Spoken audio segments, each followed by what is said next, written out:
Hello, everyone, and welcome to another live stream.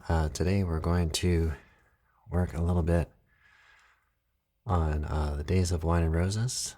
We're going to check out a little bit of a West Montgomery transcription here and work with that. I think I may put together a instructional melody video on this one some point. So members and podcast listeners can get a little head start on it. So start out with playing a little bit on the Days of Wine and Roses. Working on getting a little bit of a backing track going on with brushes, but I don't have that set up yet. So play a little bit of let's do a little Latin feel on this Days of Wine and Roses to start us out today. And then we'll go from there. All right, so here we go. I'm gonna try to include some chords so we can get a sense for that as well.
Okay, so we're going to take a look at some of the voicings and things on this tune. You may have noticed when I turned off the um, keyboard and on the E flat change, I started playing major sevens there. And that's because we're going to find that that's what Wes Montgomery was doing a little more of. So taking a little bit from that.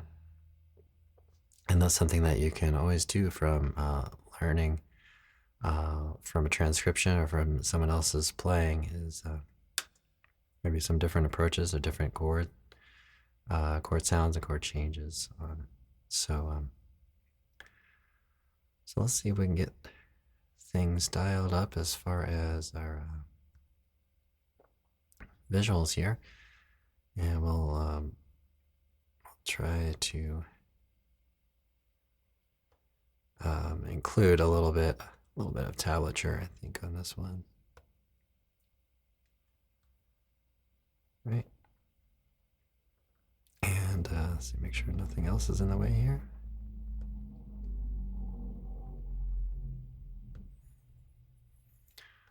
Okay. All right, so here we are. We have a little bit of, we have quarter note triplets here. We're starting out just kind of approaching the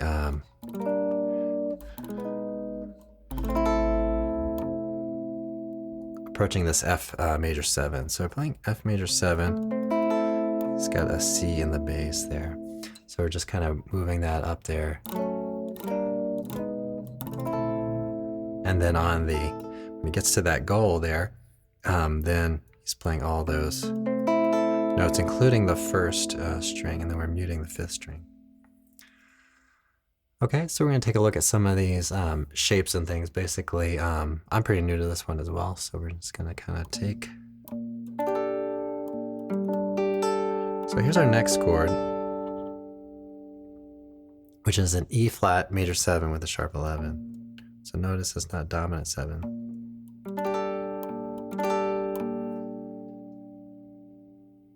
Okay. And that's our shape we're barring across there. So, excuse me. So that major 7 sound is a sort of a difference from what we had with the lead sheet that we were analyzing. Okay, so there's a little bit of a difference there. Okay, so we end up with this shape, major 7, right? And we're over B flat, E flat, major 7.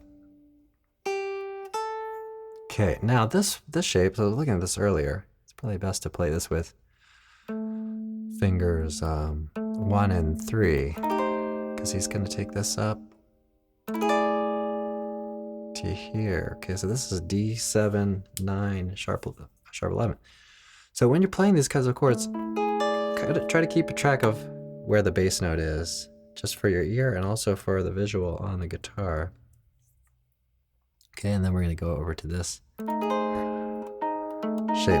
Really kind of cool chord here. So we have D7, the flat 9, and the sharp 11. So we have, again, we have D here. Okay, and then we go into D9.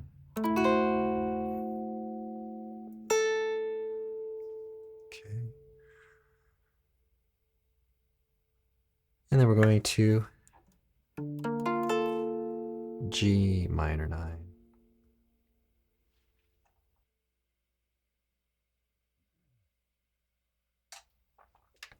Okay, so we get G minor 9. And then we head down here. Pretty simple chord voicing here. We really have a G minor triad. Okay, and then we're moving on up here to G minor 11, 5th fret, and then we're going to go to this E flat 9, sharp 11. and then down to this E flat, kind of sus. And then we get the major third. Okay, and then again the E flat, 9, sharp 11. You might even bar this so that you can more easily reach that 8th fret with the 4th finger.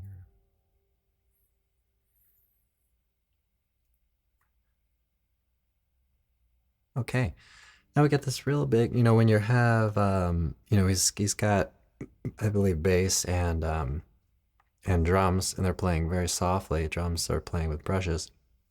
It really gives an opportunity, and there's organ on it, kind of in the background. And that's from, I think, Boss Guitar.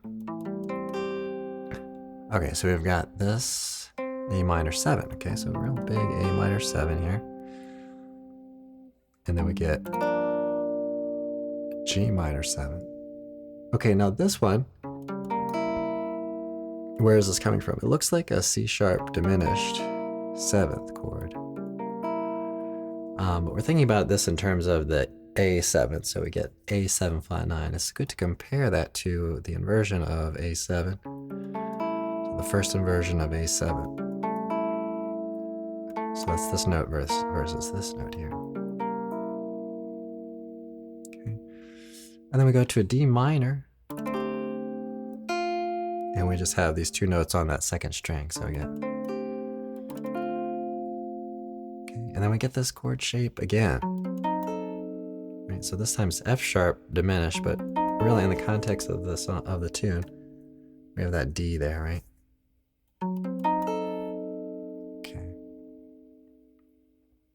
All right, so that's again, this becomes a D7 flat 9, just it's rootless, but we have a bass player. So.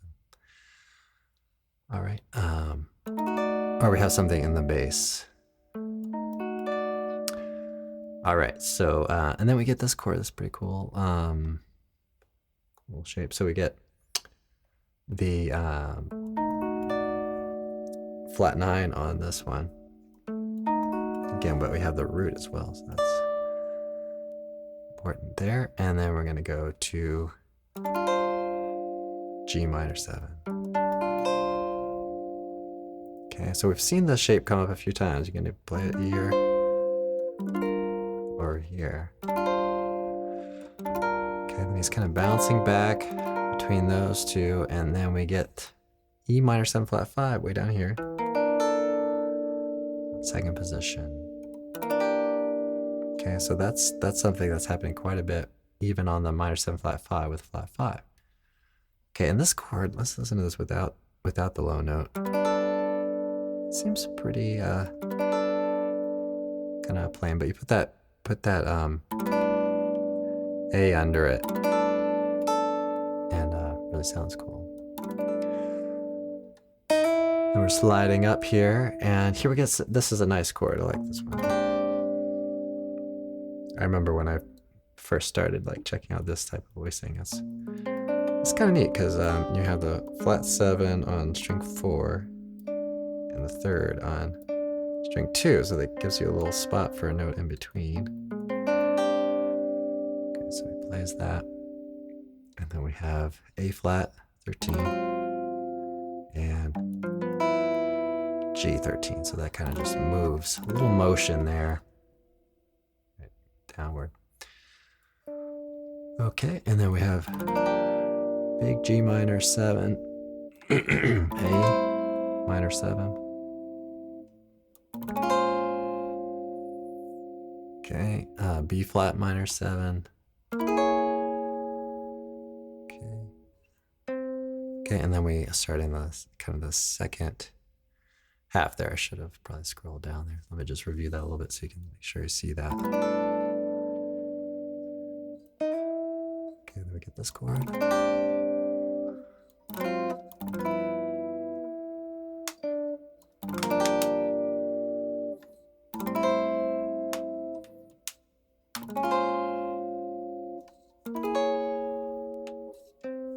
Okay, so we get all of that. All right, well, let's take a little break to maybe do a little playing here.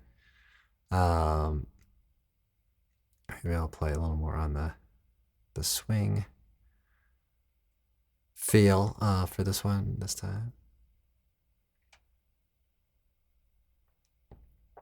And we'll take it up a little, maybe a little faster tempo.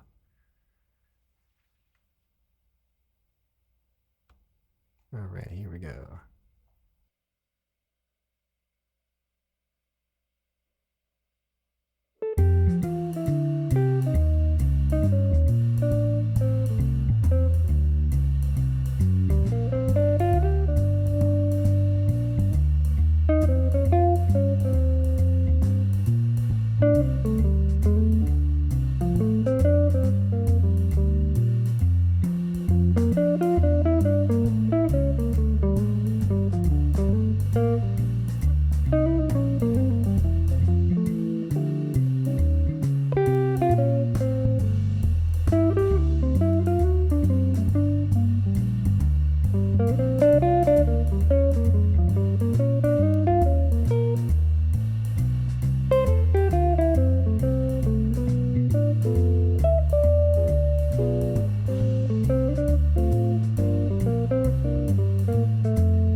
All right, so a little break there.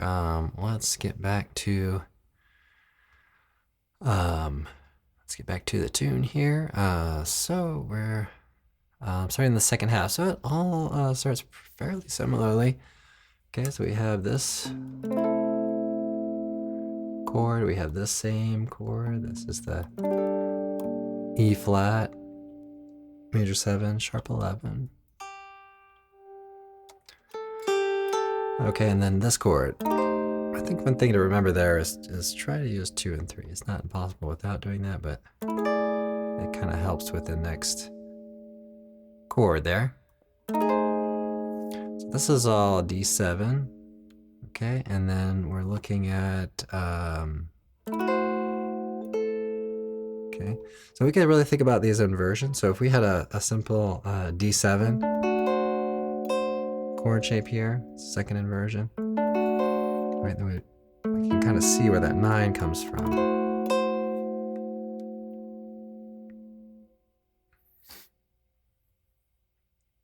Okay, and then we have, so the G minor 9, it's over D there. So it gives you a very full sound, you know, to play some of those lower tones. And then he starts doing this. Okay. Okay, a little bit of a fill in there. And then heading up to, all very similar. Going from that G minor sound to the E flat 9 sound. Okay, and then we get this again. That's nice. So we get a little movement there. And then we have, now we're moving on to our next chord, A minor 7. We had this before. And then the G minor 7. This time, A7. This is a pretty simple voicing. This one too. Okay, here. Okay, going up to the B minor 7 flat 5. Here we go. Okay, and then that's pretty elegant, just kind of shifting those lower 3 tones. Okay. Let's check our math on that. So we've got, let's see. There we go, that's better. Okay, we've got 10th fret, 10th fret, 9th fret, 8th fret, okay. Okay, so pretty straightforward voicing there. B flat 7. All right, and then we have A minor. So this gets pretty simple here. And to a real basic F chord.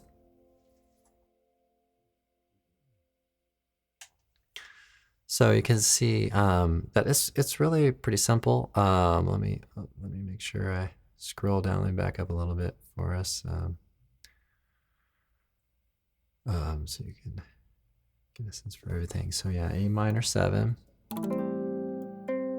G minor. This time, if you remember last time, we had that diminished chord or that A7 flat 9. This one's pretty straightforward. A7 here, D minor. Okay, and then, okay, we get a little bit of that bass motion down, and then here. Okay.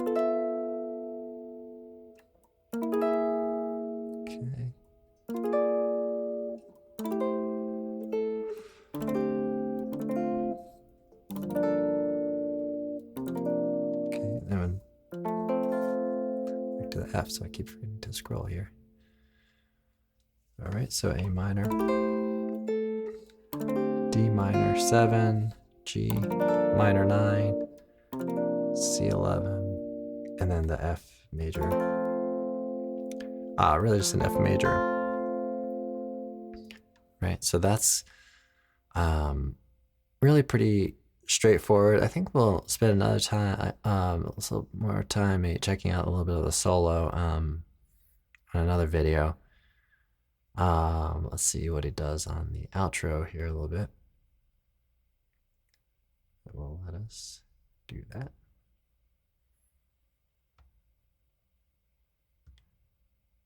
All right, so you can see just kind of simple, effective arrangement, chord changes, and that could really help one kind of keep the flow of things. Okay, so let's check out what's going on in this outro here.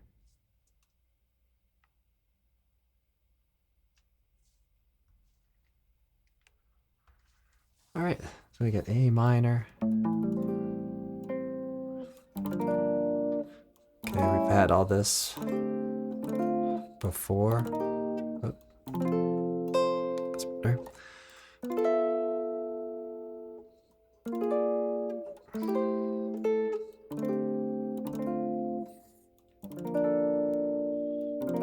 Okay, now, so the ear is expecting the F, but it goes to here, to the E flat 11, to the D flat 7, and then to a G flat major 7, and then to the C sus4, and then we get this nice big F chord over C. Okay, and then he plays a little bit of some single line melody on that. So let me again back up a little bit here. So G minor 9, C11, E flat 11, the D flat 7 to the G flat major 7, C7, sus4. Okay, and then we're getting this big F sus2 over C. Okay, and then a little bit of a cadenza on there, a little single line improvisation on that from there. So, all right. So I think it'll be a little bit of a short one today. Like I said, I'm trying to get some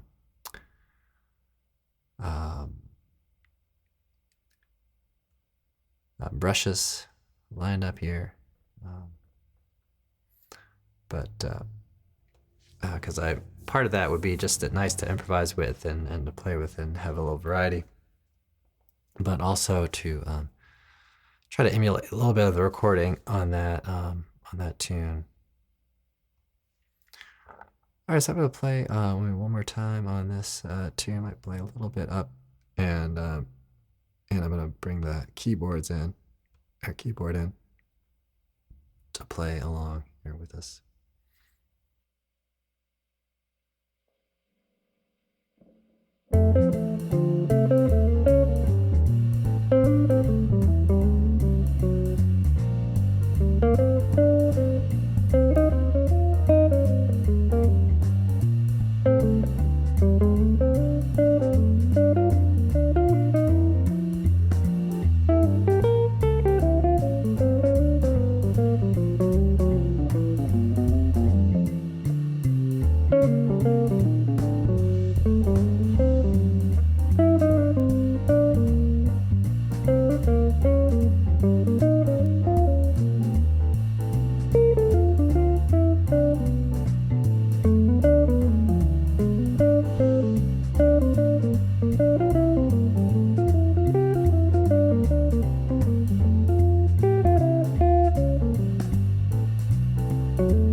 All right, everyone. Well, thanks so much for checking this out. I hope you enjoyed it. And I'll be back with more of a talk or another talk tomorrow. So let me know if you have any questions or anything like to cover in that as well. So if you are checking this out on the podcast, there is a video available for members. So check out fretprints.com or go to youtube.com/fretprints and check out everything that we have there. All right, everybody, I will see you all in the next one.